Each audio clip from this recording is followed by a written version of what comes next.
Okay, we're making oxtail today, and it is 9 o'clock a.m. presently on my clock, as you can see. And so I took the oxtail out of the refrigerator to dry them off with a paper towel, dust them with Redmond real salt on both sides, and let them sit out for about an hour or so to come up to room temperature.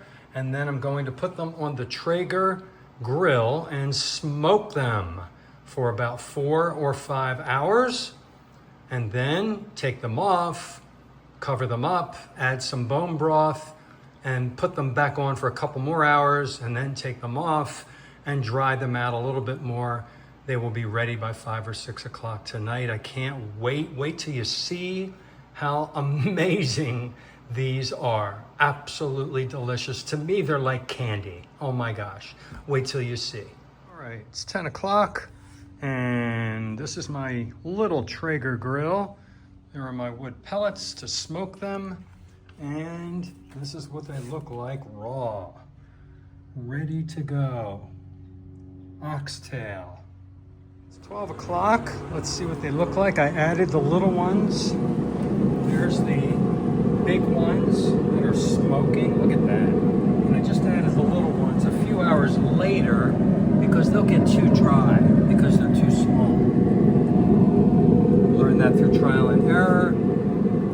So I'm going to keep doing these until 2 o'clock and then cover them and put them back on. All right, I pulled them off of the Traeger at 2 o'clock, and I'm going to put some of my homemade bone broth in the pan, cover it, and put it back on. So there's the bone broth, which is all gelatin right now, but it'll liquefy once I put it on the grill, covered at 225. I forgot to mention that I smoked it at 210. All right, and here it is on the Traeger with butcher paper on top. I'm gonna do this from 2 o'clock to about 5 o'clock, 5:30, and take them out, let them cool a little bit, and then enjoy them. Oxtail. I forgot to turn the camera on. I went to start eating it right away.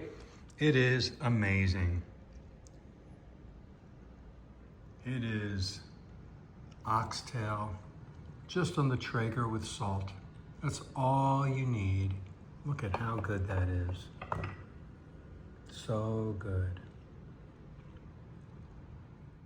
So I forgot to mention when I was explaining how I make my oxtail.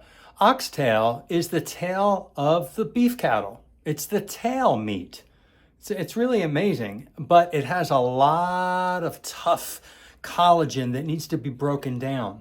And to do that, you cook slow, low and slow for many, many hours, and the collagen breaks down into gelatin, mixes with the protein and the juices, and it makes this really sticky, delicious substance. It's not sugar, it's just a sticky collagen protein substance. It makes the oxtail absolutely delicious and tender.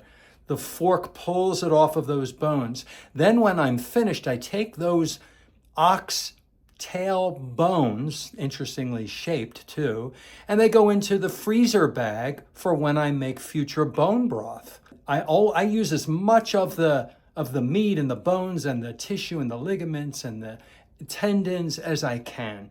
And if you haven't tried oxtail and you see it in the store, make sure that you don't cook them fast. They have to be low and slow, and man, are they good.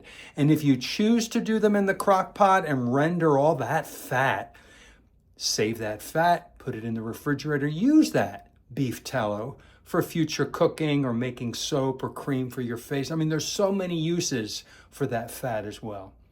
All right, so I hope you enjoyed this video.